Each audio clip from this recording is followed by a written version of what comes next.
A Arte da Guerra, Sun Tzu. Há cerca de 2.500 anos, o general Sun Tzu escreveu este livro para dividir seus conhecimentos sobre as estratégias de guerra. Hoje, este livro tornou-se uma referência para políticos, administradores, gerentes de marketing, técnicos de futebol americano, jogadores de Age of Empires e pré-adolescentes com a pretensão de tornarem-se ninjas. Sun Tzu era um filósofo nomeado general pelo rei Holu, da província de Wu. Disse que, sob o comando dos dois, os exércitos de Wu venceram todos os confrontos por 2 décadas. Com inteligência e argumentos muito racionais, o autor expôs a importância do planejamento e da motivação de forma quase poética. A obra Zen realça a importância da paciência mesmo em momentos como a guerra. Além da estratégia, Sun Tzu ressalta a energia como algo fundamental para a vitória. Mas essa não é uma energia cósmica ou religiosa. Nada mais é do que vontade de agir e de conseguir conquistar os objetivos. Para atingir uma meta, o autor ensina: é necessário agir em conjunto, conhecer o ambiente de ação, o obstáculo a ser vencido e, é claro, conhecer seus próprios pontos fortes e pontos fracos. Se você conhece o inimigo e conhece a si mesmo, não precisa temer o resultado de 100 batalhas. Se você se conhece, mas não conhece o inimigo, para cada vitória sofrerá também uma derrota. Se você não conhece nem o inimigo nem a si, perderá todas as batalhas. Sun Tzu. O livro é, antes de ser um manual de guerra, uma obra filosófica, e esta é a razão de tanto sucesso. Sobre a arte da guerra, foram feitas dezenas de adaptações por diversos autores, tentando mostrar onde a obra pode ser aplicada. Capítulo 1. Estimativa. Sun Tzu disse: a arte da guerra é questão vital para o Estado.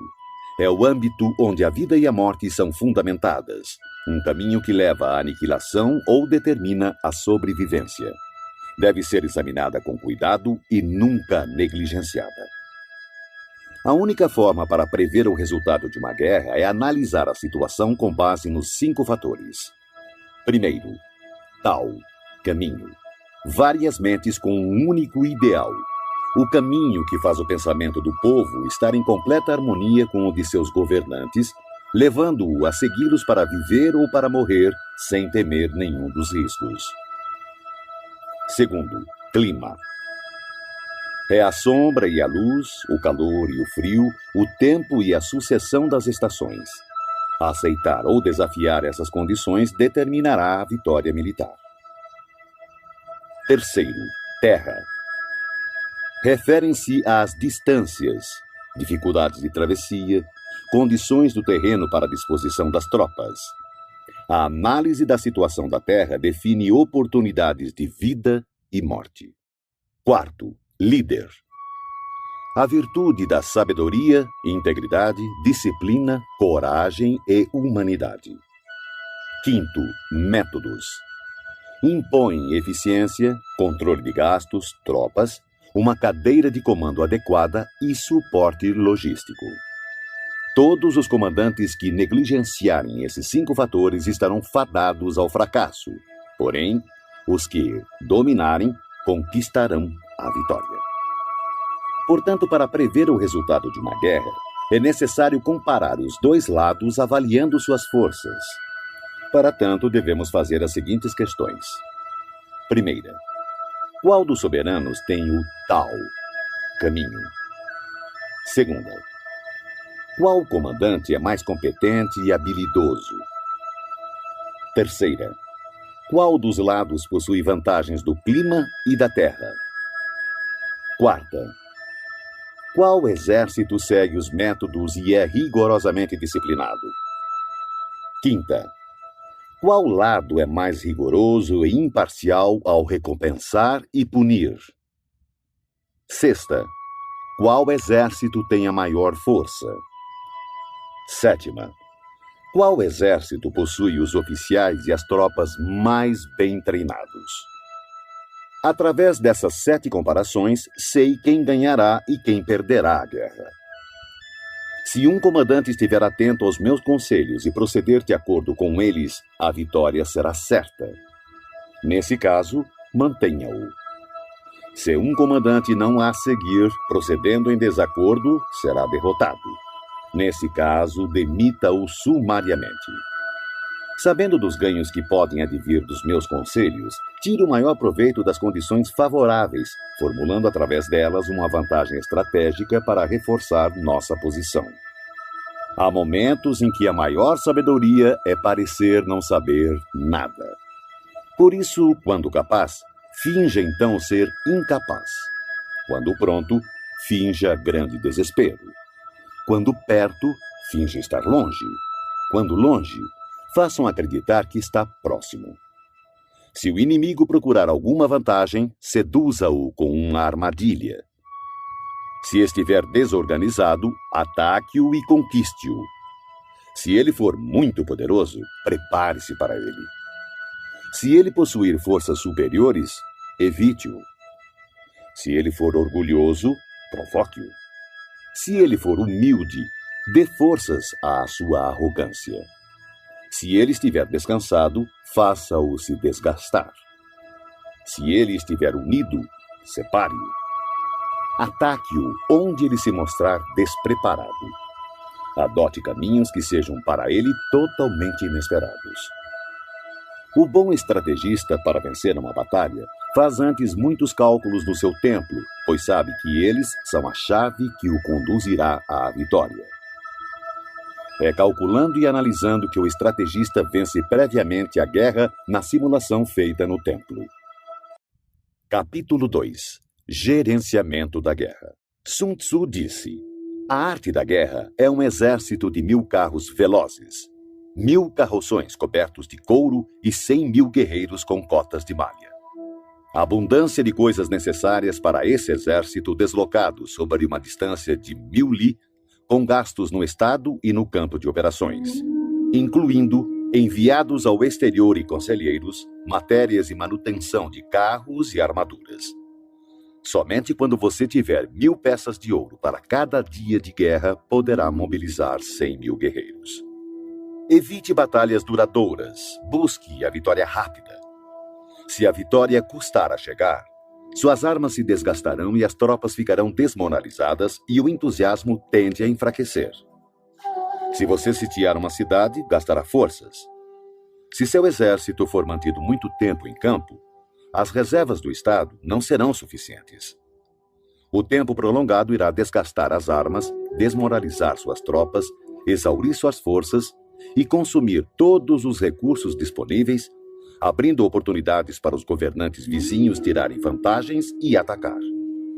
Então, mesmo contando com os melhores conselheiros, você não conseguirá garantir bons resultados. Assim, em relação às guerras, tenho ouvido falar em precipitação imprudente, mas ainda não vi bom exemplo de inteligência associada a decisões demoradas. Nunca houve Estado que tenha sido beneficiado por uma guerra prolongada. Portanto, o conhecedor dos terríveis e devastadores efeitos e dos perigos de empreender uma guerra está profundamente consciente de como aproveitá-la da melhor maneira e levá-la com rapidez a seu término, atingindo assim as verdadeiras vantagens potenciais de uma guerra. Um perito na arte da guerra não convoca soldados mais de uma vez, nem solicita suprimentos repetidamente.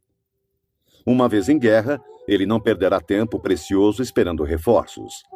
Fará uso do equipamento que carrega e avançará com velocidade para atravessar a fronteira inimiga, podendo fazer uso das provisões do opositor. Desta forma, terá o suficiente para alimentar todo o seu exército. A arte de melhor utilizar o tempo é estar um passo à frente do adversário, e vale mais que a superioridade numérica e os cálculos mais perfeitos com relação ao abastecimento. Um Estado é enfraquecido financeiramente quando precisa manter seu exército a uma grande distância e, consequentemente, empobrece seu povo. As vizinhanças próximas aos exércitos aumentam seus preços, E, com o custo mais elevado, seus recursos se esgotam com maior rapidez, forçando o Estado a aumentar os impostos dos distritos para assim custear as forças militares. Boa parte dos recursos são utilizados no campo de batalha, acarretando dificuldades para as famílias do fronte interno, tendo como consequência lares vazios e rendas dissipadas, já que o custo para o povo poderá atingir cerca de 70% do valor de suas posses. Ao mesmo tempo, as despesas do Estado atingirão quase metade da arrecadação total em gastos com carros quebrados, cavalos abatidos, peitorais e capacetes, arcos e flechas, lanças e escudos, manteletes protetores, animais de tiro e carroças de provisões. Um comandante sábio fará o melhor para alimentar seu exército com frutos do solo inimigo. Consumir uma medida das provisões inimigas equivale a 20 das nossas. Um fardo de forragem inimigo equivale a 20 dos nossos. Na questão que envolve matar o inimigo, nossas tropas devem ser levadas à fúria. Para que fique clara a vantagem de derrotar o oponente, devem também ser recompensadas, pois tirar a riqueza do inimigo é de grande valia para a manutenção das tropas e deve ser usado como objeto de recompensa, de forma a que todos os soldados tenham um forte desejo coletivo e individual de lutar. Porque assim como o que estimula os homens a matar é a fúria, o que estimula a lucrar com o inimigo são os bens materiais. Portanto, nos combates de carros em que forem capturados mais de 10 carros do inimigo, recompense os que capturaram o primeiro deles e substitua bandeiras e estandartes inimigos pelos seus, e então misture com os nossos carros. Eles devem ser usados em conjunto. Todos os soldados capturados devem ser tratados com bondade. A isso se chama aumentar as próprias forças no processo de derrotar o exército inimigo. Na guerra, capítulo 3, Estratagemas. Sun Tzu disse: na arte da guerra, a melhor opção é tomar o país inimigo intacto. Esmagar um país é apenas a segunda melhor opção. O mesmo ocorre com um exército inimigo. Mantê-lo intacto, bem como batalhão, companhia ou simples pelotão de 5 homens, é a melhor opção. Aniquilar um exército, batalhão, companhia ou simples pelotão de 5 homens é apenas a segunda melhor opção.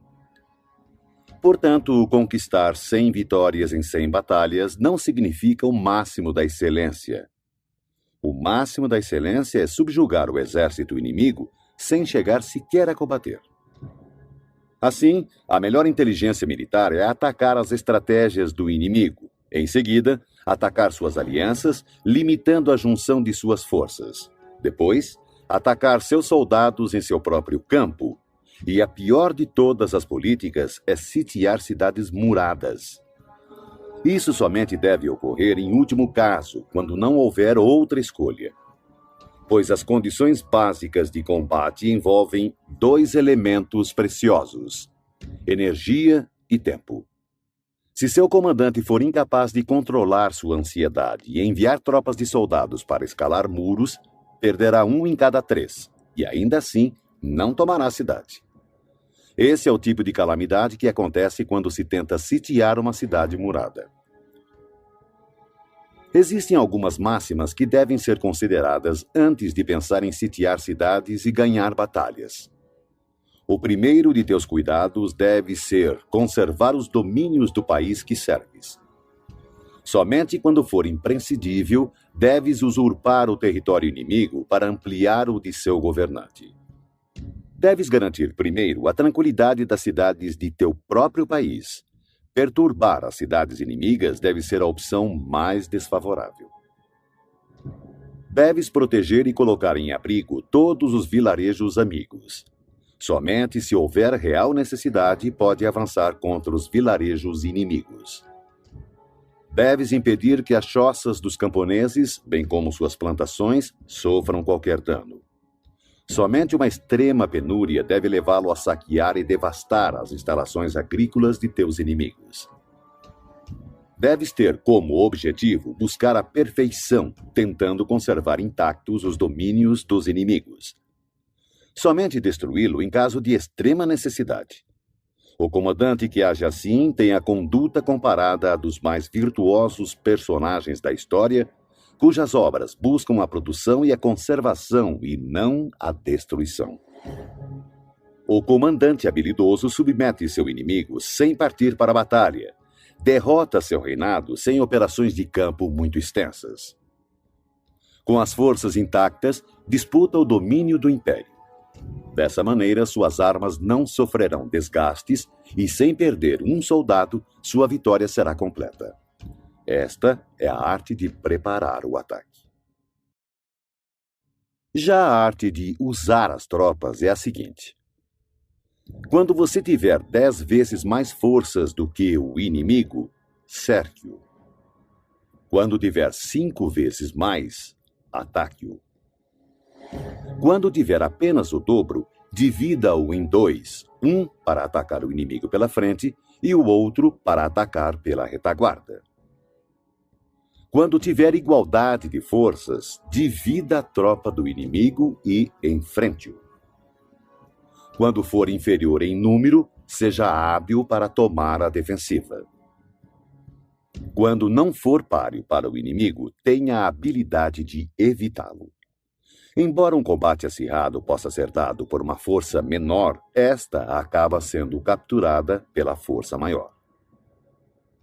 O comandante é a fundação primordial do Estado. Quando essa fundação estiver bem colocada, o Estado certamente estará forte. Quando defeituosa, o Estado certamente enfraquecerá.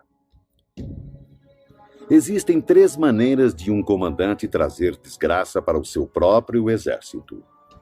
Primeira, ordenar um avanço ou retirada sem perceber ou se assegurar que o exército está em condições de obedecer. Chama-se isso de travar o exército. Segunda, interferir na chefia do exército, ignorando assuntos internos. Isso trará confusão aos oficiais e soldados. Terceira, permitir que as ordens que interferem na direção do exército sejam delegadas por nobres que administram o reino. Justiça e humildade são premissas com as quais se governa o Estado, mas nunca o exército. Flexibilidade e oportunismo, por outro lado, são virtudes militares e não civis. Não há pior calamidade do que ordens emanadas de um soberano sediado na corte. Tendo um comandante confundido seu exército e perdido a confiança de seus homens, as agressões dos comandantes vizinhos não tardarão. Daí a máxima. Semear a desordem nas próprias fileiras é oferecer aos outros o caminho da vitória. Se um general ignorar o princípio da adaptação, não deve ser colocado em uma posição de autoridade. Um hábil empregador de homens usará o prudente, o bravo, o cobiçoso e o burro. Pois o prudente terá prazer em aplicar seu mérito.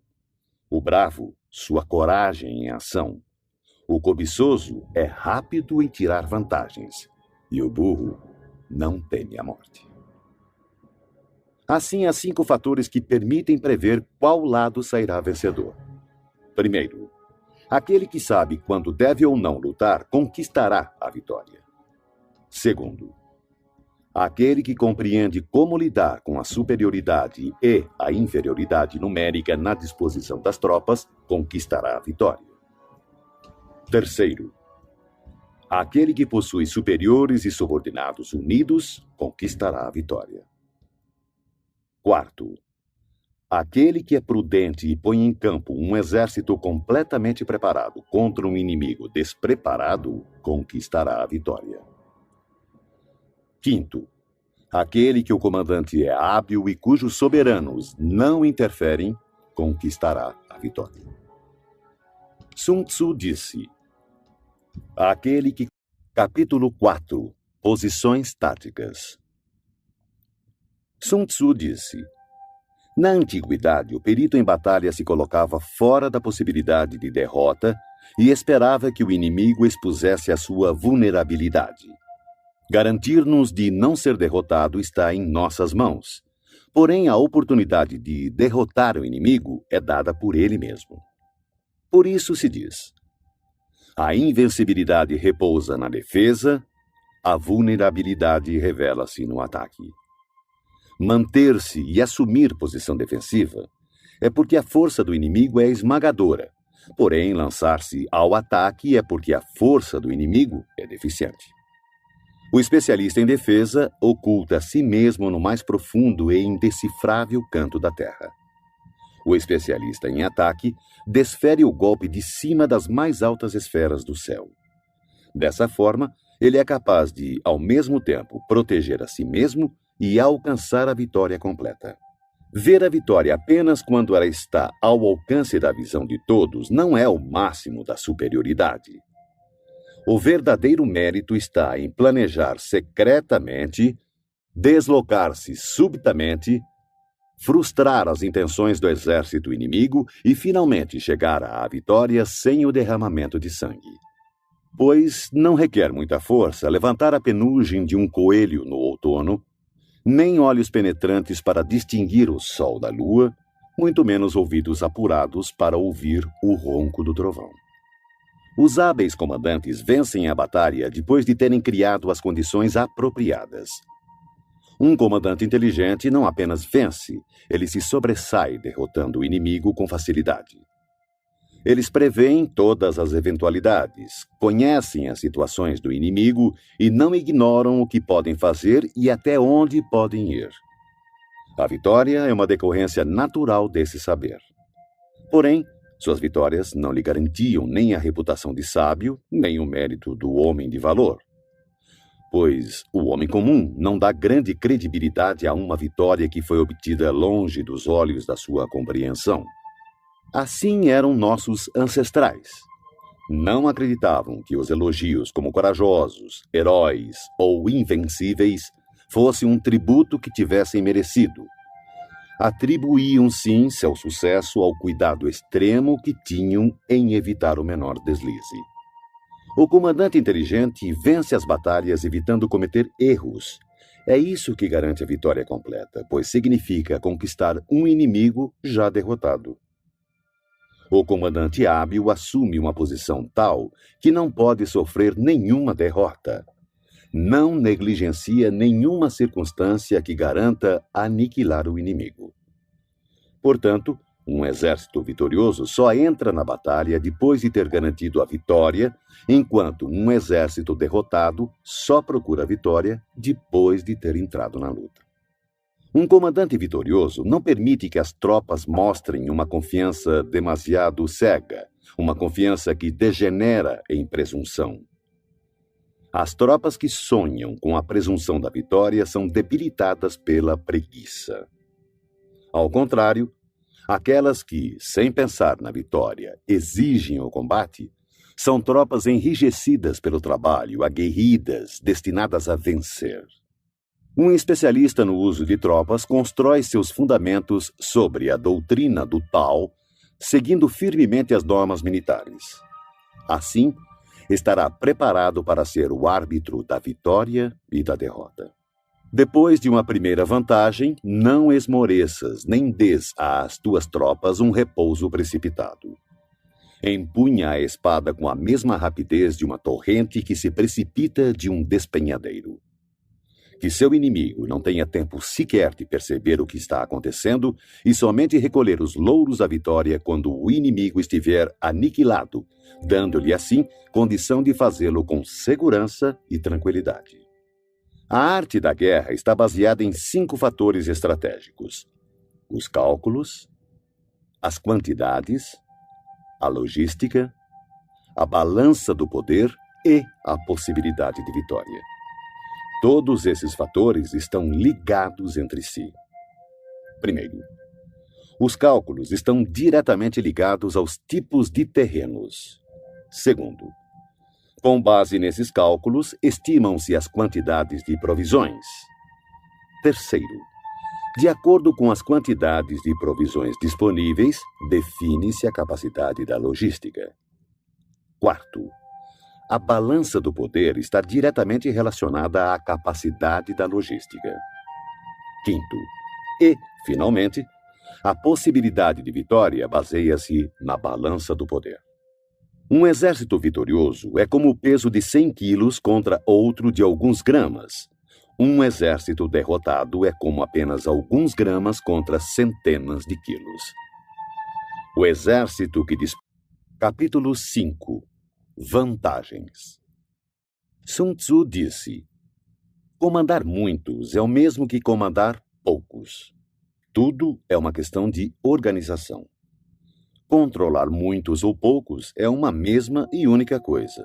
É apenas uma questão de formação e sinalizações. Lembre-se dos nomes de todos os oficiais e subalternos. Inscreva-os num catálogo, anotando-lhes o talento e suas capacidades individuais, a fim de aproveitar o potencial de cada um. Quando surgir oportunidade, haja de tal forma que todos os que deves comandar estejam persuadidos que seu principal cuidado é preservá-los de toda desgraça. As tropas que farás avançar contra o inimigo devem ser como pedras atiradas em ovos. De ti até o inimigo não deve haver outra diferença senão a do forte ao fraco, do cheio ao vazio. São as operações chamadas diretas e indiretas que tornam um exército capaz de deter o ataque das forças inimigas e não ser derrotado. Em batalha, use geralmente operações diretas para fazer o inimigo engajar-se na luta e as operações indiretas para conquistar a vitória. Em poucas palavras, o que consiste a habilidade e a perfeição do comando das tropas é o conhecimento das luzes e das trevas, do aparente e o secreto. É nesse conhecimento hábil que habita toda a arte. Assim, o perito, ao executar o ataque indireto, assemelha-se ao céu e às terras, cujos movimentos nunca são aleatórios, são como os rios e mares inexauríveis. Assemelham-se ao sol e à lua. Eles têm tempo para aparecer e tempo para desaparecer. Como as 4 estações, ele passa, mas apenas para voltar outra vez. Não há mais que 5 notas fundamentais, mas, combinadas, produzem mais sons do que é possível ouvir. Não há mais que 5 cores primárias, mas, combinadas, produzem mais sombras e matizes do que é possível ver. Não há mais que 5 sabores, mas combinados produzem mais gostos do que é possível saborear. Da mesma forma, para ganhar vantagem estratégica na batalha, não há mais que as operações diretas e indiretas, mas suas combinações são ilimitadas, dando origem a uma infindável série de manobras. Essas forças interagem, um método sempre conduz ao outro. Assemelham-se, na prática, a uma cadeia de operações interligadas, como anéis múltiplos ou como a roda em movimento, que não se sabe onde começa e onde termina. Na arte militar, cada operação tem partes que exigem a luz do dia e outras que pedem as trevas do segredo. Não posso determiná-las de antemão. Só as circunstâncias podem ditá-las. Opomos grandes blocos de pedra às corredeiras que queremos represar. Empregamos redes frágeis e miúdas para capturar pequenos pássaros. Entretanto, o caudal rompe algumas vezes seus diques após tê-los minado aos poucos. Quando uma ave de rapina se abate sobre sua vítima, partindo-a em pedaços, isso se deve à escolha do momento preciso.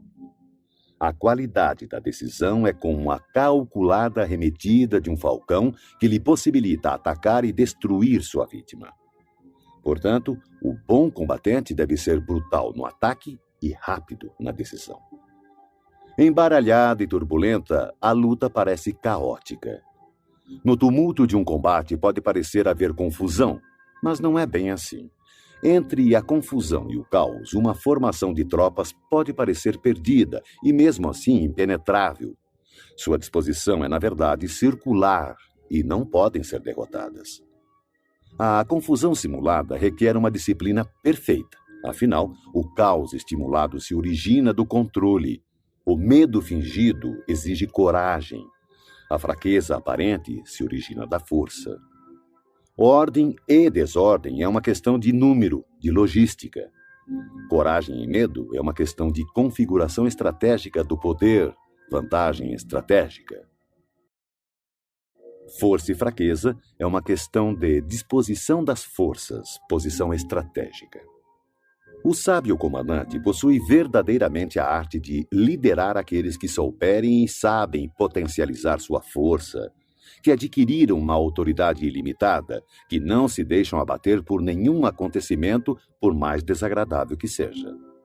Aqueles que nunca agem com precipitação, que se conduzem, mesmo quando surpreendidos com sangue frio, que têm habitualmente nas ações meditadas e nos casos previstos antecipadamente. Aqueles que agem sempre com rapidez, fruto da habilidade aliada a uma longa experiência. Assim, o ímpeto de quem é hábil na arte da guerra é irrefreável e seu ataque é regulado com precisão.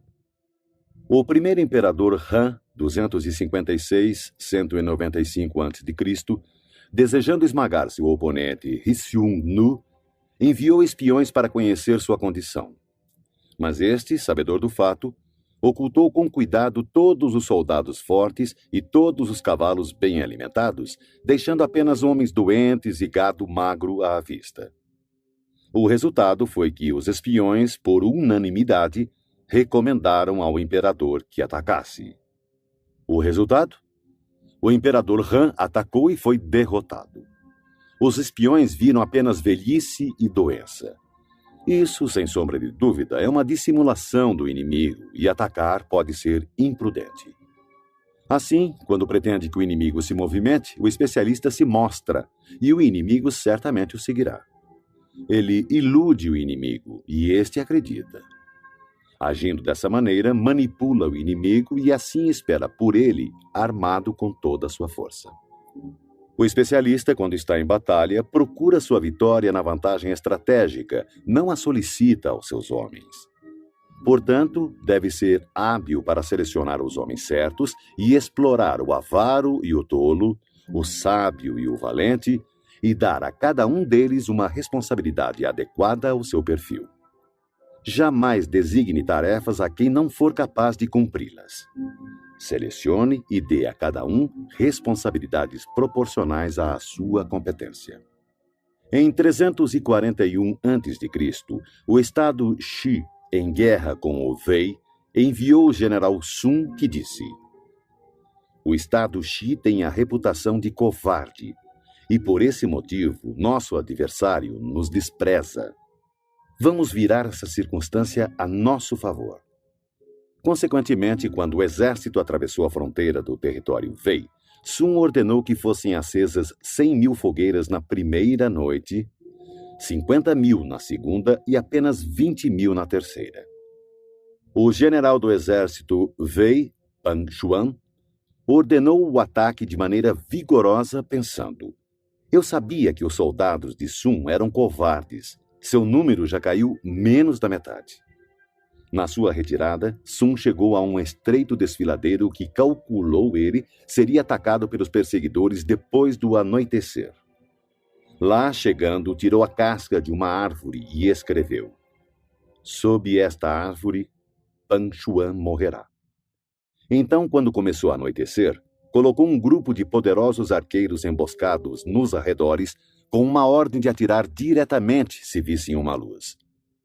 Mais tarde, Pang Xuan chegou ao local e, vendo a árvore, acendeu uma luz para ler o que estava escrito. Seu corpo imediatamente foi crivado por uma saraivada de flechas e todo o seu exército foi preso na confusão. Quem explora a vantagem estratégica envia seus homens para a batalha como se fossem troncos e pedras. A pedra e a madeira não têm movimento próprio.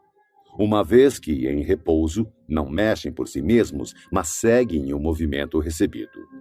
Se forem quadrados, mantêm-se em repouso. Se forem redondos, rolam até...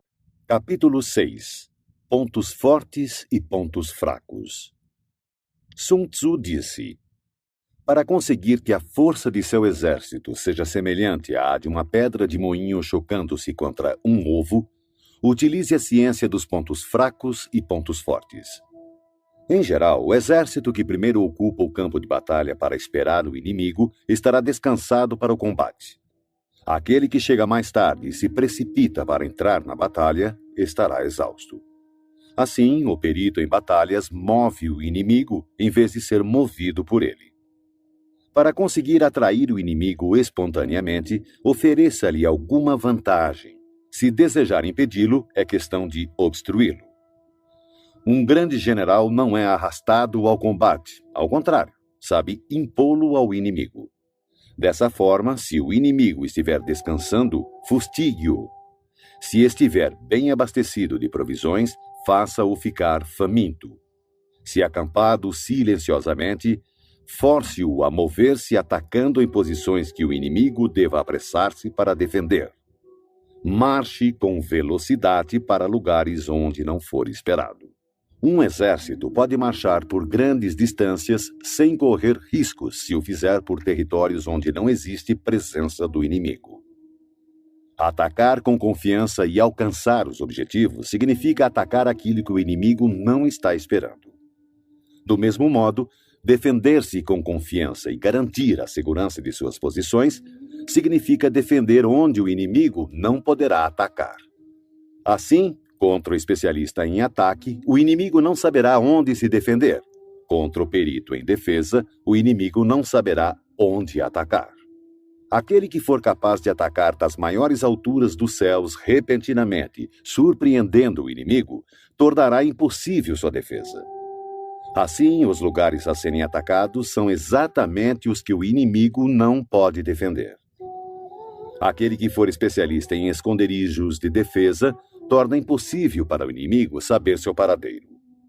Assim, os lugares que ele dominar serão exatamente os que o inimigo não poderá atacar. O comandante habilidoso deve lançar mão da arte da sutileza e do sigilo, aprender a ser invisível e inaudível.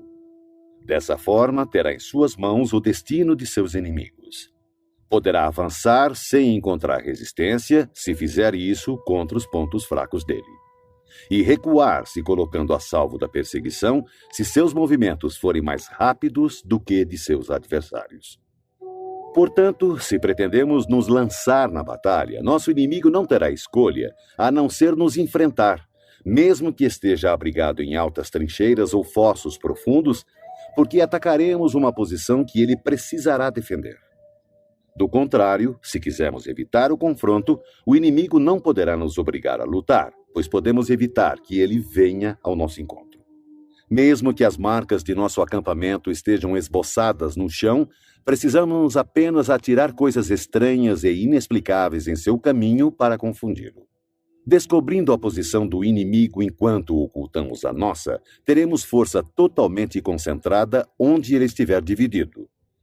Se nosso exército estiver unido enquanto o exército do inimigo estiver fragmentado, atacaremos como um só corpo e seremos muitos contra poucos. Dessa forma, se formos capazes de golpear com uma força superior, uma força inferior, usando muitos contra poucos, qualquer um que levamos a lutar estará em situação de desespero. O lugar escolhido para a batalha não deve ser conhecido pelo inimigo, pois assim o inimigo terá de se preparar contra um possível ataque em diversos pontos, e se suas forças estiverem distribuídas para defender muitas posições, qualquer unidade que enfrentarmos será pouco numerosa. Para que o inimigo possa reforçar um número de homens na frente da batalha, consequentemente enfraquecerá sua retaguarda. Se ele reforçar sua retaguarda, sua vanguarda ficará então enfraquecida. Do mesmo modo que, se fortalecer seu lado esquerdo, o direito enfraquecerá. Se fortalecer seu lado direito, o esquerdo ficará enfraquecido. Reforçar todos os lados significa enfraquecer todos os lados. A fraqueza numérica decorre da necessidade de se preparar contra possíveis ataques, à força numérica de obrigar o adversário a fazer esses preparativos contra nossos possíveis ataques. Conhecendo o local e a hora da próxima batalha, podemos nos concentrar a grandes distâncias. Mas se não pudermos prever nem o lugar nem o dia da batalha, então seu lado esquerdo nada poderá fazer a favor do seu lado direito, assim como o direito não salvará o esquerdo, nem tampouco sua retaguarda poderá salvar sua frente de batalha, nem o contrário. E tanto mais será assim quanto mais distante estiverem os seus reforços. Ainda que o inimigo possua a força numérica a seu favor, é possível evitar que ele inicie combate contra nosso exército. Analise os planos de batalha do exército inimigo para ter conhecimento de suas fraquezas e de suas probabilidades de sucesso. Provoque-o para que assim possa descobrir o padrão de seus movimentos. Force-o a revelar-se, de forma que venha a exibir seus pontos vulneráveis. Compare o exército adversário com o seu para poder identificar onde a força é abundante e onde possui maior deficiência. Quando estiver preparado seus arranjos táticos, oculte-os. O máximo da habilidade quando se assume uma estratégia é não ter forma. Se sua forma não for definida, o mais esperto dos espiões não será capaz de compreendê-la, e os mais sábios conselheiros não conseguirão planejar defesa contra ela. Mesmo que todos possam ver as táticas individuais empregadas para conquistar, quase ninguém consegue entender a estratégia através da qual se obtém a vitória total. O movimento das tropas deve ser comparado ao fluxo das águas, que corre do ponto alto do terreno para os pontos mais baixos. Assim, no caminho da vitória, seu exército deve evitar os pontos fortes do inimigo e procurar atacar onde ele demonstrar maior fraqueza. A água modela seu curso de acordo com a natureza do solo por onde passa, e o exército deve preparar sua vitória de acordo com o inimigo que enfrenta. Assim, a água não mantém sua forma constante. Não existem condições constantes em uma guerra. Dos 5 elementos, nenhum é predominante. Das 4 estações, nenhuma dura para sempre. Há dias curtos. Capítulo 7. Manobras. Sun Tzu disse: na guerra, o general que recebe suas ordens do soberano deve concentrar suas forças e transformar seu exército em um conjunto harmonioso, mobilizando o povo. Depois, instalar as tropas em lugar vantajoso. A grande dificuldade de manobrar exércitos para a luta está em transformar uma longa e tortuosa estrada em caminho mais conveniente e em transformar a adversidade em vantagem. Dessa forma, transforme a estrada do inimigo em longa e tortuosa. Haja de forma dissimulada, engane-o com a ilusão de ganhos fáceis. Isso equivale a compreender a estratégia de transformar o inconveniente em correto. A manobra tanto pode ser uma fonte de vantagem quanto um perigo. Por essa razão, se um exército tivesse que levantar acampamento e recolher suas armaduras às pressas em marcha forçada de 1000 li sem parar, em busca da conquista de uma vantagem, todos seriam feitos prisioneiros.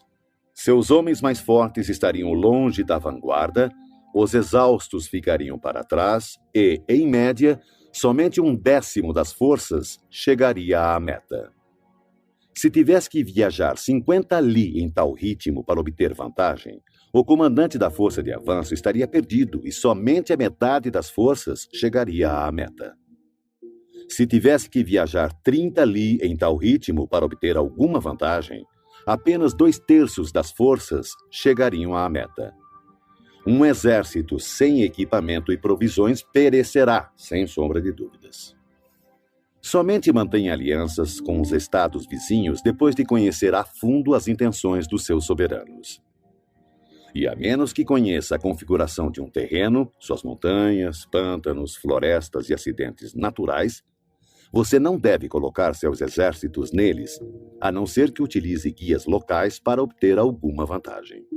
Pratique a dissimulação, recorra a manobras enganosas. Movimente-se quando estiver em posição de vantagem, faça mudanças estratégicas, dispersando ou concentrando suas forças. Quando avançar para a batalha, seja veloz como o vento, imprevisível como o trovão. Em ocasiões que deva permanecer calmo, seja como a floresta. Ao invadir e saquear, haja rápido como o fogo. Na imobilidade, seja como a montanha. Quando necessário, esconda suas intenções, seja obscuro como as trevas. Evite movimentar-se inutilmente e somente ataque quando tiver certeza da vantagem. Ao saquear e pilhar cidades, reparta sempre de maneira justa todos os despojos. Quem conhece a tática de transformar o tortuoso em direito, será vitorioso. Essa é a arte de manobrar. A maneira de dar ordens e fazer com que essas sejam cumpridas é de extrema importância para a vitória de um exército. Você encontrará no livro dos planos militares que em determinadas ocasiões a maioria dos teus homens não poderá te ver nem ouvir. Os tambores e as bandeiras devem substituir tua presença e tua voz. Assim, em combate noturno, faça uso dos tambores. E durante o dia, use as bandeiras e estandartes. Desta forma, suas tropas serão um único corpo, impedindo que teus soldados corajosos avancem sozinhos e os covardes recuem. Essa é a arte de manobrar grandes massas. Pode-se desmoralizar um exército inteiro e seu comandante ser levado a perder o ânimo. Na manhã da guerra, a moral do inimigo está elevada. Ao meio-dia, começa a enfraquecer, e à noite sua mente está voltada para o retorno ao acampamento. Por isso, o comandante sábio evita um inimigo com a moral em alta e ataca-o quando moroso e inclinado a retornar. Essa é a arte de administrar humores. Disciplinado, o bom comandante usa sua própria ordem para esperar pela desordem do inimigo, usa sua calma para esperar por seu clamor. Essa é a arte de conservar o autodomínio. Se perceberes que o inimigo está animado e descansado, espera que o entusiasmo arrefeça e ele se vergue sob o peso do cansaço. Então, usa suas tropas descansadas e bem alimentadas. Essa é a arte de administrar a força. Não inicies um combate quando o inimigo apresenta disposições perfeitas de suas bandeiras e estandartes. Não lance o ataque sobre o exército inimigo ordenado e disciplinado em suas formações. Essa é a arte de controlar as condições mutáveis. Portanto, não ataque o inimigo que ocupar o terreno alto, nem aquele que tiver uma colina às costas. Não persiga um inimigo que finge recuar. Não obstrua um inimigo que volta para casa. Capítulo 8. Contingências. Sun Tzu disse: uma vez dada pelo soberano a ordem de mobilizar a população para a guerra, cabe ao comandante reunir o exército e organizar as tropas. Seguindo ao encontro do exército inimigo, deve-se evitar acampar em locais difíceis e em locais de boas estradas deve-se buscar aliados. Não perder tempo em locais isolados, ter planos de contingência quando em posições propícias a emboscadas e avançar contra o inimigo em terreno do qual não haja saída, são táticas precisas para a garantia de uma boa batalha.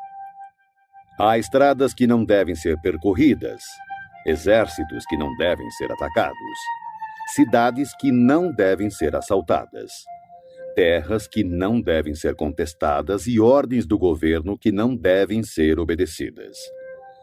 Portanto, o comandante que compreender as vantagens da arte da mudança e não se ater a uma maneira única de comandar, mas sim adaptar-se às circunstâncias variando suas táticas para enfrentar o exército inimigo, saberá como comandar seus soldados.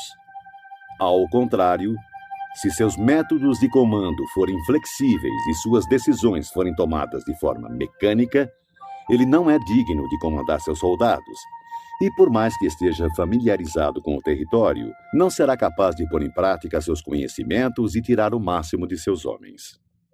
O comandante sábio deve considerar a combinação de ganho e perda, deve ter discernimento das reais vantagens em situações difíceis e confiar nos seus esforços. Se for capaz de perceber as vantagens prováveis, as dificuldades poderão ser resolvidas. Um general deve conhecer bem as vantagens e desvantagens frente ao inimigo, buscar o enfraquecimento dos comandantes hostis, infligindo-lhes importantes perdas, trabalhando sem cessar para prejudicar-lhes. Poderá fazê-lo de diferentes formas, corrompendo seus melhores homens, introduzindo traidores em seu meio, fornecendo motivos de cólera uns contra os outros, fazendo com que saiam quando conviria que ficassem acampados e permaneçam tranquilos quando esperam ser atacados. A arte da guerra nos ensina a não contar com a possibilidade do inimigo não vir, e sim estar preparado para ele. Não depender do inimigo não atacar, mas depender principalmente de estar em uma posição invulnerável. Há 5 defeitos perigosos que podem afetar um general. São erros que podem derrotar a prudência e a bravura de um comandante. Primeiro, se ele tiver um temerário descaso pela vida. Um general que se expõe sem necessidade, que parece buscar os perigos da morte, é um homem precipitado. Segundo, se ele tiver um cuidado excessivo em conservar a própria vida e por esse motivo não ousa e sim dá mostras de covardia, poderá ser facilmente capturado. Terceiro, se tiver temperamento volúvel. Um general que perde facilmente o controle e se deixa levar pela cólera será ludibriado pelo inimigo através de provocações e cairá em emboscadas sem perceber. Se for suscetível à honra, um general não deve se ofender de forma intempestiva. Por querer reparar a honra por qualquer insulto, poderá perdê-la. Quinto, se conservar uma compaixão excessiva por seus soldados. Um general deve punir seus soldados com severidade quando necessário, ministrar castigo e trabalho com discernimento, ou poderá ser facilmente desrespeitado. Esses 5 perigosos traços demonstram falhas graves de um comandante e devem ser cuidadosamente evitados, pois são, sem dúvida, os motivos que levam à derrota de um exército e à morte de seu comandante.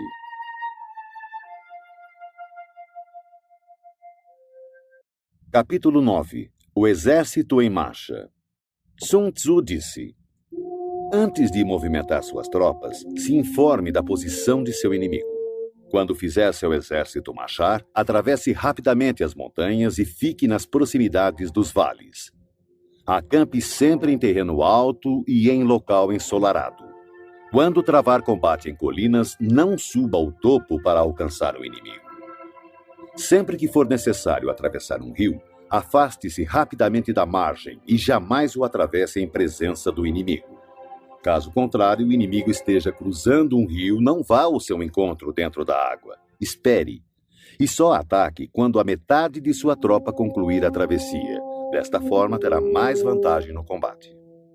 Na travessia de pântanos, sua maior preocupação deve ser sair deles o mais rápido possível, pois além da grande dificuldade de conseguir provisões nestes locais, são terrenos baixos e expostos ao ataque. Se for forçado a combater em um pântano, procure ocupar as orlas, evite adentrar no terreno e, se houver floresta nos arredores, situe-se de costas para elas. Em terras planas e secas, procure se posicionar de forma que seu flanco direito e sua retaguarda fiquem próximos de alguma elevação no terreno. A ideia é ter terras perigosas à frente e seguras atrás.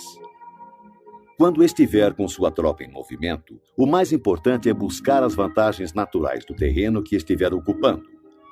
Em geral, os exércitos preferem os terrenos altos e ensolarados, pois nestes comida e água são mais acessíveis. Essas condições certamente favorecem uma vitória. Quando as chuvas formarem uma torrente e engrossarem os rios, não arrisque a travessia. Espere que as águas retomem seu curso natural. Evite regiões onde há penhascos com rios que correm no fundo, lugares fechados, moitas espessas e gargantas estreitas. E, se não for possível, abandone esses lugares rapidamente. Enquanto nos afastamos, devemos atrair o inimigo para esses locais e talvez ele caia nos perigos que acabamos de nos esquivar. Tenha cuidado também com lugares cobertos de matos e de pequenos bosques, lagos cercados de plantas aquáticas e charcos cheios de junco. São locais próprios para emboscadas e esconderijo de espiões traiçoeiros. Estando perto destes lugares, não se movimente antes de fazer um reconhecimento de toda a área. Portanto, devo afirmar, mais uma vez, que independente do acampamento ser bom ou ruim, deve-se buscar as vantagens de cada terreno. Além disso, deve-se ficar atento ao inimigo, envie espiões ao longo do caminho e decifre todos os movimentos do adversário. Se o inimigo estiver próximo e ainda assim se manter em silêncio, ele não está ocupando uma posição estratégica. Se estiver distante e tentar provocar um combate, ele quer que avancemos. Se ele estiver acampado em terreno plano, com certeza está protegido por alguma vantagem. Se houver movimento entre as árvores de uma floresta, fique atento. Pode ser que o inimigo esteja avançando. Se existirem muitos obstáculos entre os arbustos, ele está tentando nos confundir. Se uma grande quantidade de pássaros levanta voo de súbito, é sinal de uma emboscada. Animais assustados indicam que um ataque surpresa está se formando. Se a poeira ergue-se alta, é sinal de carros de guerra chegando. Quando ela é baixa e se espalha rente ao chão, denuncia a aproximação da infantaria. Se a poeira se levanta em pontos esparsos, mostra que destacamentos estão colhendo lenha para as fogueiras. Algumas nuvens de poeira movendo-se de um lado para outro significa que o exército está montando o acampamento. Sussurros e aumento dos preparativos para a guerra significa que o inimigo avançará. Linguagem violenta e movimento agressivo para a frente indicam que ele recuará. Quando os carros leves saem à frente e tomam posições nos flancos, é sinal de que o inimigo está entrando em formação para o combate. Proposta de paz sem que haja retrocesso do exército indica uma conspiração. Se há muita correria com suas tropas em formação, está determinada a hora da batalha. Se uma parte das tropas avançar e outra recuar, o inimigo está tentando nos atrair para uma armadilha. Se os soldados encontram-se curvados e apoiados em suas armas, eles estão fatigados. Se os que, mandados apanhar água, forem os primeiros a beber, significa que o exército está sedento. Se houver uma vantagem e o inimigo não avançar, ele está exausto. Se há pássaros reunidos em algum ponto, a posição está desocupada. Provavelmente o inimigo abandonou secretamente seu acampamento. Quando há gritos na noite, é sinal que o inimigo está assustado. Se há confusão no acampamento, o comandante tem pouca autoridade. Se suas bandeiras e estandartes mudam constantemente de lugar, o inimigo está em desordem. Se os oficiais estão irritados, é sinal de que seus homens estão cansados. Quando o inimigo alimenta seus cavalos com cereais e mata seu gado para comer, quando seus homens não se preocupam em pendurar suas canecas de água e demonstram que não querem voltar às tendas, certamente estão desesperados e determinados a lutar até a morte. Quando há soldados sussurrando em grupinhos e seu comandante falando em voz mansa e vacilante, revela inimizade entre superiores e subordinados. Recompensas em demasia significam problemas. Se o comandante teme pressionar seu exército por conta de motins e oferece gratificações para manter seus soldados de bom humor, certamente ele perdeu o respeito de seus homens. Quando há castigos em excesso, o inimigo enfrenta dilemas terríveis com o relaxamento da disciplina, podendo o comandante perder o controle e irromper violentamente contra seus subordinados para obrigar-lhes a cumprir o dever. Se os soldados forem punidos antes mesmo de se afeiçoarem ao chefe, não demonstrarão respeito. Portanto, os soldados devem ser tratados primeiramente com humanidade, porém, mantidos sob controle e disciplina. Isso irá garantir sua lealdade. Para isso, os comandos devem ser consistentemente reforçados durante o treinamento. Por fim, Se o inimigo enviar um emissário com palavras conciliadoras, ele quer cessar as hostilidades. Atenção ao inimigo enraivecido que está preparado para confrontar-se com você por longo período sem travar batalha nem abandonar sua posição. Considere-o com o maior cuidado. Em uma guerra, devemos ter claro que não são os números que proporcionam a vantagem de um exército sobre o outro. Capítulo 10. O terreno. Sun Tzu disse: a superfície da terra apresenta uma infinidade de lugares.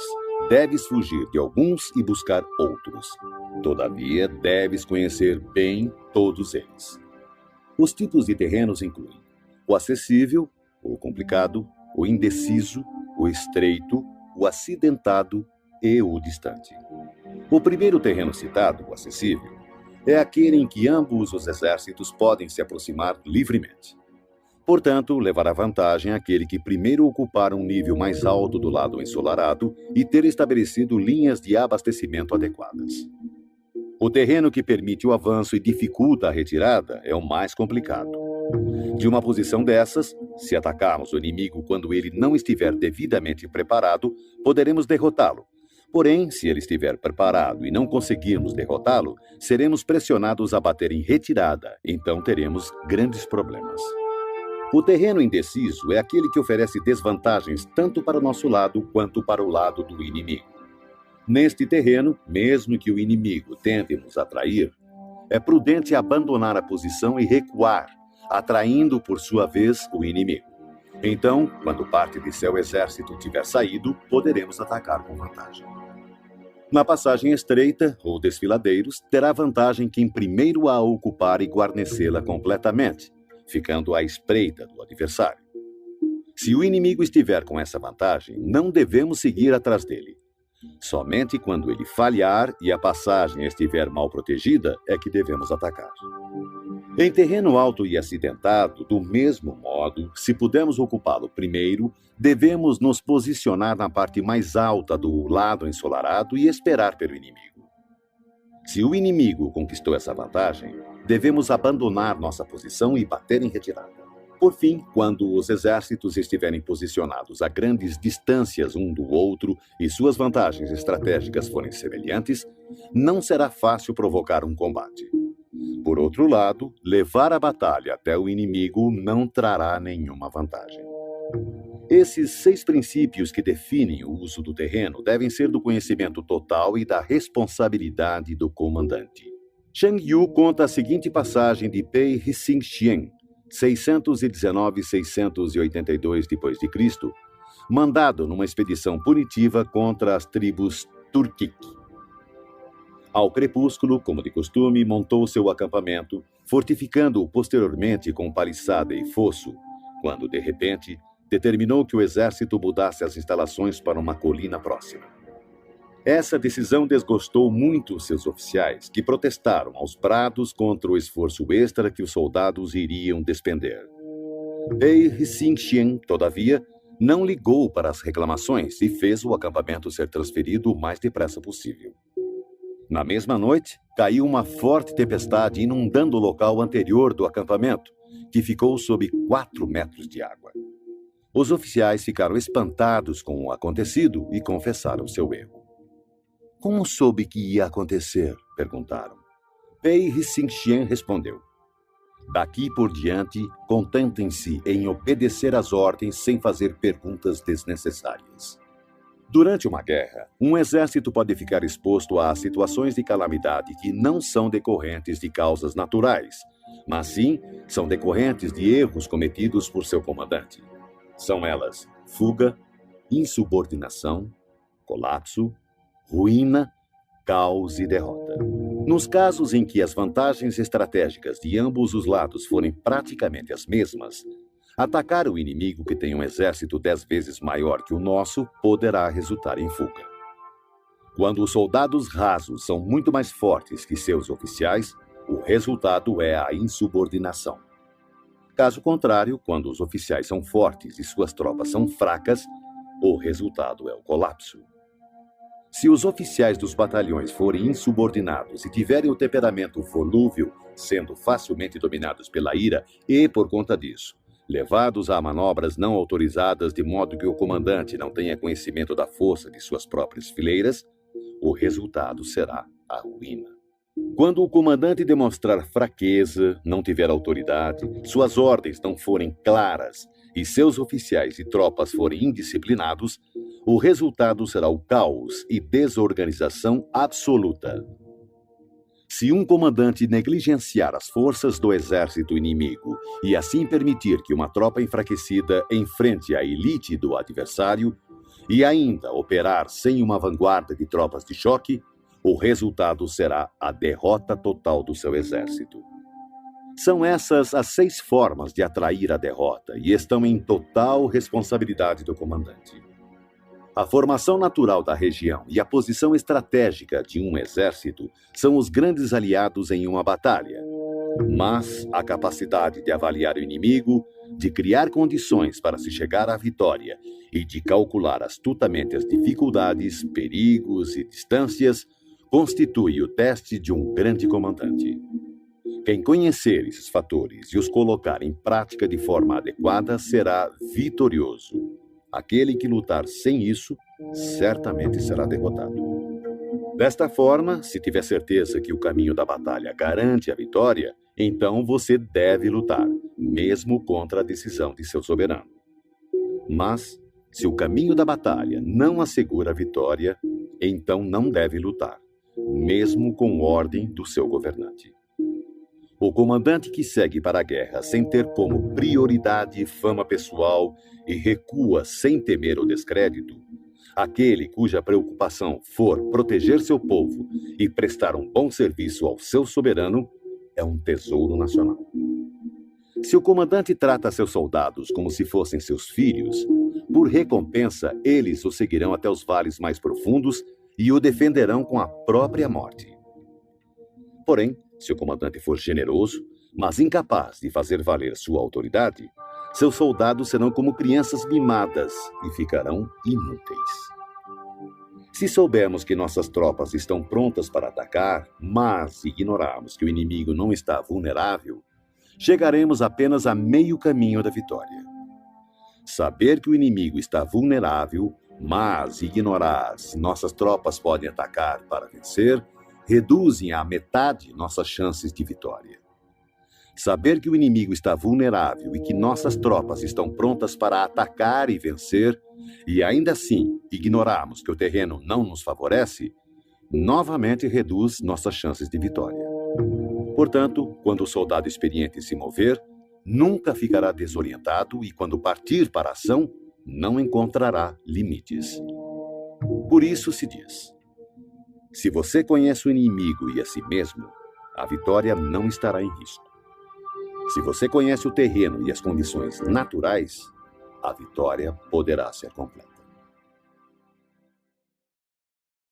Sun Tzu disse: a arte da guerra reconhece 9 situações de acordo com a variação dos terrenos. O dispersivo, o fácil, o controverso, o aberto, o de estradas cruzadas, o terreno crítico, o difícil, o vulnerável a emboscadas e o mortífero. Quando um comandante está lutando perto de suas próprias fronteiras, este é um terreno dispersivo, porque estando os soldados perto de suas casas e ansiosos para reverem suas famílias, ficam esperando a primeira oportunidade dada por um combate para espalhar-se por todos os lados. Quando as tropas penetrarem apenas um pouco no território do inimigo, chamamos de terreno fácil, porque, embora terreno hostil, não está a grande distância e será fácil retroceder na primeira oportunidade. A região que não oferece muitas vantagens para ambos os lados é chamada de terreno controverso. São terrenos-chave e devem ser disputados. A região ou território onde ambos os lados têm total liberdade de movimentação é chamada de terreno aberto, locais que comunicam-se com o exército inimigo e com as zonas de retirada. Terrenos de estradas cruzadas são territórios que fazem fronteiras com muitos estados, portanto possuem cruzamentos estrategicamente vitais. O primeiro a atingi-lo terá a vantagem de fazer aliança com outros estados. Quando um exército tiver penetrado em território hostil, deixando para trás cidades fortificadas, este é um terreno crítico. Denominamos terreno difícil toda região trabalhosa de atravessar, sejam florestas, montanhas, pântanos, desertos ou precipícios. Regiões pelas quais o acesso só é possível através de estreitos desfiladeiros, de forma que uma pequena quantidade de inimigos é suficiente para atacar nossa força principal, são considerados terrenos vulneráveis a emboscadas ou ataques. Enfim, terrenos mortíferos ou sem saída são locais de perigo constante, onde devemos combater com toda a nossa força para sobrevivermos. Assim, em terreno dispersivo, não lute. Em terreno fácil, não pare. Em terreno controverso, não ataque. Em terreno aberto, não tente barrar o inimigo. Em terreno de estradas cruzadas, faça alianças. Em terreno crítico, saqueie os recursos do inimigo. Em terreno difícil, marche sem parar. Em terrenos propícios a emboscadas, elabore planos de contingências e, em terrenos sem saída, lute.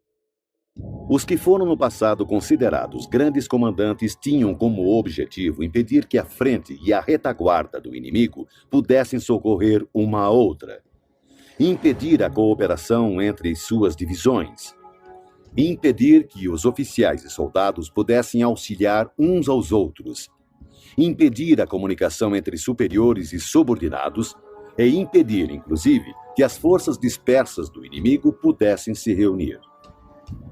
Esses comandantes somente se lançavam à ação se houvesse vantagens para suas tropas, senão, permaneciam estacionados.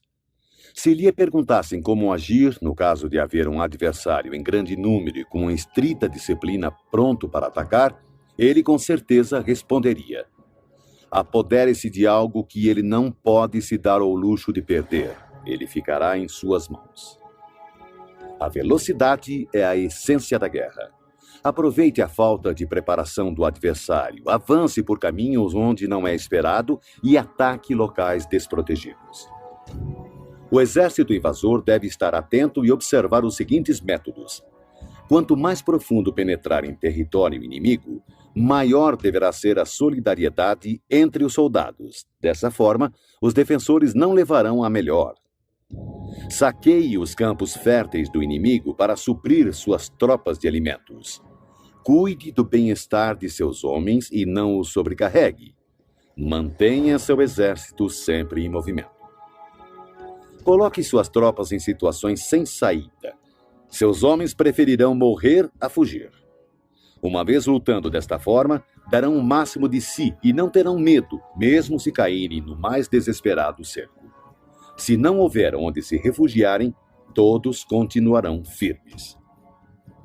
Assim, sem precisar ser mandados, seus homens estarão em constante alerta, cumprirão seus deveres e serão fiéis e disciplinados. Portanto, no dia em que esses homens forem ordenados a partir para o combate, talvez chorem, porém não por medo, mas porque todos estão dispostos a vencer ou morrer. Em 73 d.C., quando Pan Shao chegou a Shang Quang, rei do país, recebeu-o a princípio com grande polidez e respeito. Mas, logo após, seu comportamento sofreu uma mudança súbita e ele tornou-se descuidado e indiferente. Pan Shao comentou com seus oficiais: repararam que os modos educados de Quang sumiram? Só pode significar que chegaram mensagens dos bárbaros do norte e que Quang ficou indeciso, sem saber de que lado se põe. Certamente é esse o motivo. O homem inteligente pode perceber as coisas antes delas acontecerem. Chamou imediatamente um dos nativos que fora posto ao seu serviço e preparou-lhe uma armadilha. O homem acabou revelando tudo. Pan Shao convocou uma reunião geral de seus oficiais e começou bebendo com eles. Quando o vinho lhes havia subido ligeiramente à cabeça, testou mantê-los mais excitados, falando-lhes assim: senhores, estamos no interior de uma região isolada, ansiosos por obter riquezas e glórias através de uma grande proeza. Ora, Acontece que um embaixador do Ryushun-nu chegou a este reino há apenas alguns dias, e o resultado foi que o trato respeitoso que nos foi dado pelo nosso anfitrião real desapareceu. Se esse enviado dominá-lo, tomar nossa força e levar-nos para Ryushun-nu, nossos ossos serão pasto dos lobos do deserto. Que faremos? Unanimemente, os oficiais responderam: diante do perigo de vida que corremos, seguiremos nosso comandante vivos ou mortos. Não se alcança sucesso nas batalhas a menos que os soldados tenham sagacidade e objetivos em comum, e mais importante ainda, espírito de cooperação. A causa primária pela qual deve-se conduzir um exército é estabelecer um padrão unificado de coragem. Assim, o bom comandante conduz suas tropas como se conduzisse um homem pela mão. Dessa forma, essa pessoa não pode deixar de segui-lo. Um grande comandante deve ser calado, assegurando o sigilo. Deve ser justo e honesto, mantendo a ordem. Deve manter o povo na ignorância quanto aos seus planos. Alterando seus planos, ele mantém o inimigo no escuro. Mudando seu acampamento, evita que o inimigo preveja seu objetivo. No momento crítico, age como, se após subir uma grande altura, joga-se a escada fora, leva seu exército para o interior do território inimigo. Ao invadir um terreno hostil, a regra geral é que penetrar profundamente no território do exército inimigo dá coesão. E se a invasão for superficial, mais facilmente seus homens se dispersarão. Quando sair de seu próprio terreno e levar suas tropas além de suas fronteiras, você estará em terreno isolado. Quando estiver vulnerável por todos os lados, você estará em um terreno de estradas cruzadas. Quando à sua frente houver um estreito desfiladeiro, você estará em um território propício a emboscadas. Quando estiver sem saída, você estará em um terreno mortífero. Portanto, em terreno disperso, deve unir suas tropas. Em terreno fácil, mantenha ligações estreitas entre as tropas. Em terreno competitivo, deve-se acelerar a marcha. Em terreno aberto, dê mais atenção à defesa. Em cruzamento, reforce as alianças. Em terreno crítico, mantenha uma linha permanente de abastecimento. Em terreno difícil, continue sempre avançando. Em terreno vulnerável, bloqueie as passagens de acesso. E, finalmente, em terreno mortífero, lute até a morte. Antes de firmar aliança com estados vizinhos, procure conhecer as intenções de seus soberanos. E somente disponha seu exército nessas terras com o auxílio de um guia local, pois é preciso estar familiarizado com a geografia do local a fim de transformar empecilhos naturais em vantagens estratégicas. A seguir, fatores que não devem ser ignorados por um exército digno de um rei. Ofereça recompensas grandiosas, dê ordens extraordinárias e você comandará o exército inteiro como se fosse um único homem. Dê tarefas às tropas, mas não revele suas reais intenções. Coloque-os frente a frente com o perigo, mas não revele as vantagens. Coloque suas tropas em situações de vida ou morte, em terrenos sem saída. Só assim continuarão vivos. Somente quando se encontram em real perigo, os homens aprendem a transformar derrota em vitória. O sucesso da guerra está em estudar cuidadosamente as intenções do inimigo. Se ele mostra inclinação para avançar, atraia-o. Se deseja recuar, deixe que ele leve adiante sua intenção. No dia em que for feita a declaração de guerra, bloqueie todas as passagens, destrua os registros oficiais e proíba qualquer contato com emissários do inimigo. Reveja todos os seus planos com urgência e rigor e finalize sua estratégia. Se o inimigo mostrar alguma vulnerabilidade, avance sobre ele. Conquiste algo que seja de grande importância para seu adversário e não permita que ele saiba qual será o momento de seu ataque. Siga a estratégia determinada, mas procure se adaptar aos movimentos do exército inimigo para garantir o resultado da batalha. A princípio, procure exibir a timidez de uma modesta e humilde donzela, e então o inimigo abrirá suas portas. Depois, imite a velocidade de uma lebre apressada, e será tarde demais para que o exército inimigo possa mostrar alguma reação ou oposição.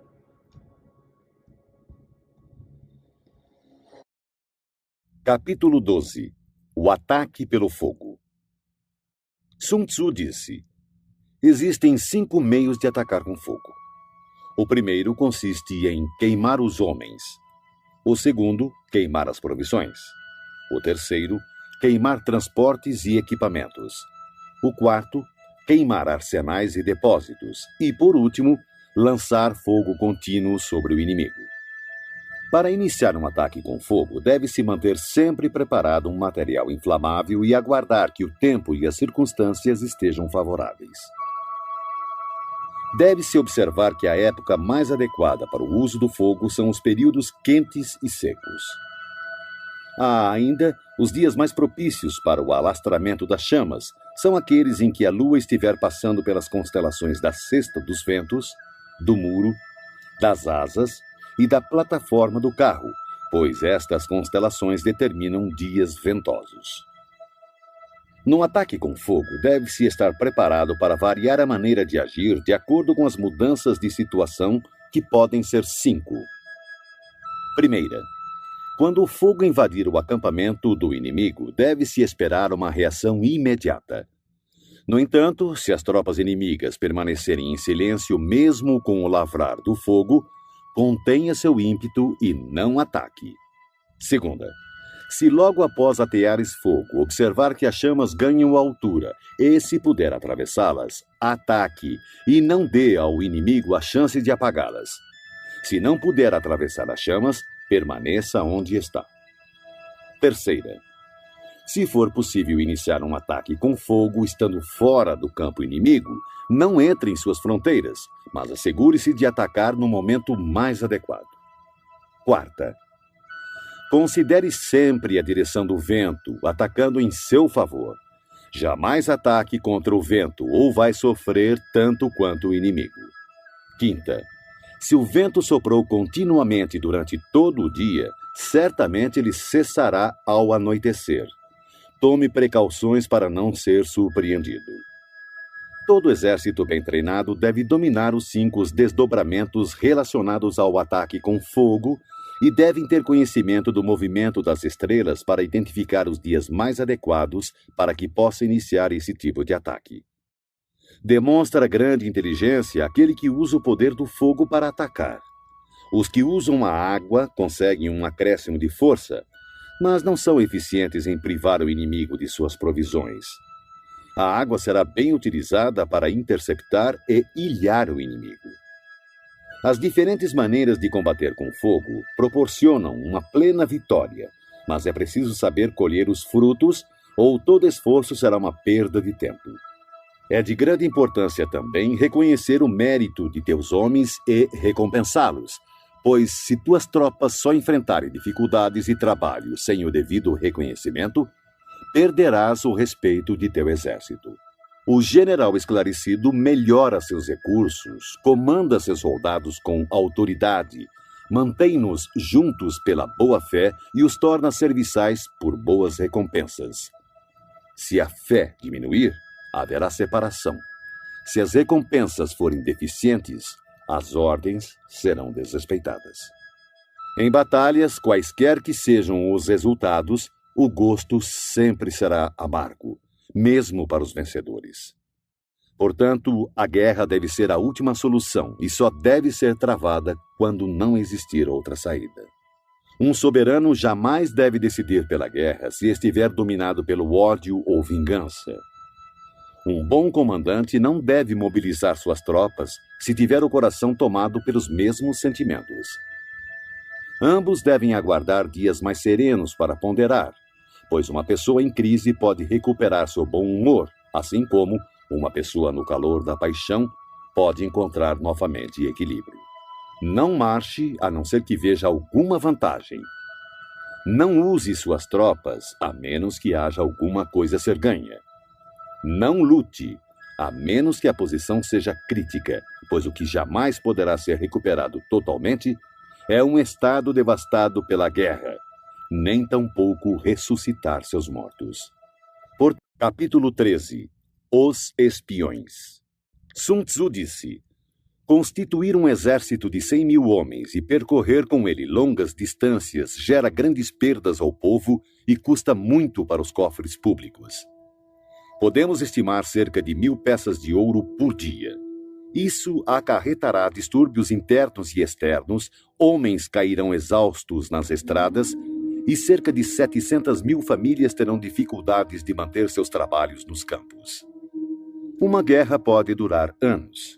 A vitória é decidida em um único dia. Portanto, continuar na ignorância a respeito da condição do inimigo para poupar quantias em dinheiro é um ato extremo de desumanidade.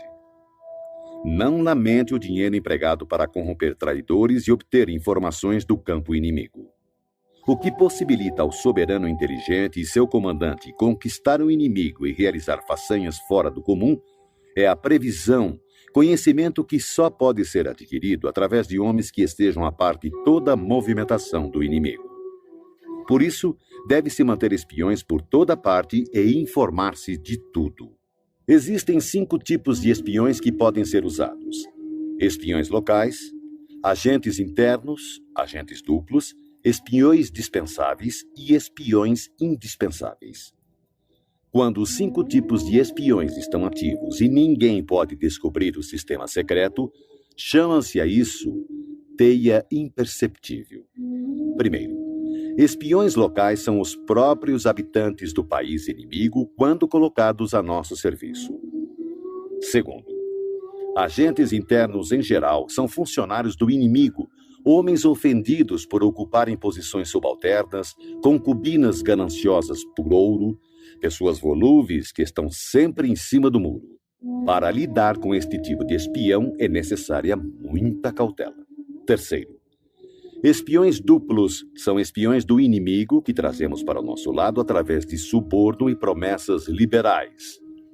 Nós os induzimos a fornecer informações falsas ao inimigo e, ao mesmo tempo, espionar seus compatriotas.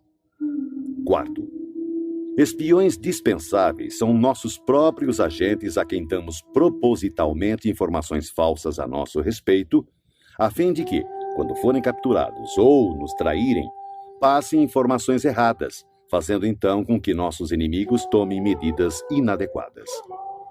Esses espiões certamente serão mortos por fornecerem informações falsas. Quinto, e, finalmente, os espiões indispensáveis ou sobreviventes. São aqueles que voltam do campo do inimigo com informações. Esse tipo de espião deve sempre fazer parte de seu exército. Em geral, são homens fortes, ágeis, dotados de grande sagacidade e acostumados a toda espécie de trabalho sujo. Assim, o comandante deve manter sempre uma relação de proximidade com os espiões, deve recompensá-los regiamente, e os assuntos referentes a estes homens devem ser mantidos em absoluto sigilo. Somente um governante sagaz e intuitivo é capaz de empregar espiões. Só o comandante humano e justo é capaz de fazê-los trabalhar, e sem uma sutil e engenhosa habilidade mental não se pode ter certeza da autenticidade de seus relatórios. Quando um assunto secreto de espionagem é divulgado prematuramente, o espião deve ser morto, juntamente com aqueles que tenham tomado conhecimento da informação. De maneira geral, se o objetivo for esmagar um exército, sitiar uma cidade ou assassinar alguém, é necessário obter a identidade do comandante das tropas de defesa, seus ajudantes e conselheiros, os guardas encarregados dos portões e as sentinelas. Nossos agentes devem ser empregados para assegurar essas informações. É de extrema importância localizar as pessoas enviadas como espiões pelo inimigo. Se cuidarmos delas com generosos subornos, podemos empregá-las como agentes duplos e, através destes, poderemos recrutar espiões locais e agentes internos. Além disso, é a partir do trabalho dos agentes duplos que saberemos quais falsas informações devemos passar aos espiões dispensáveis para que transmitam ao inimigo. E com base no que obtivermos dessas mesmas fontes, poderemos completar as missões dos agentes indispensáveis. Desta forma, os espiões duplos devem ser tratados com a maior generosidade, pois eles são a chave de todo o serviço de espionagem. Os espiões são peças de fundamental importância em uma guerra, porque a capacidade de movimentação eficiente de um exército depende do serviço secreto destes agentes. Portanto, o soberano esclarecido e o comandante hábil, por serem capazes de atrair pessoas de extrema inteligência para se tornarem seus espiões, estarão destinados a grandes conquistas.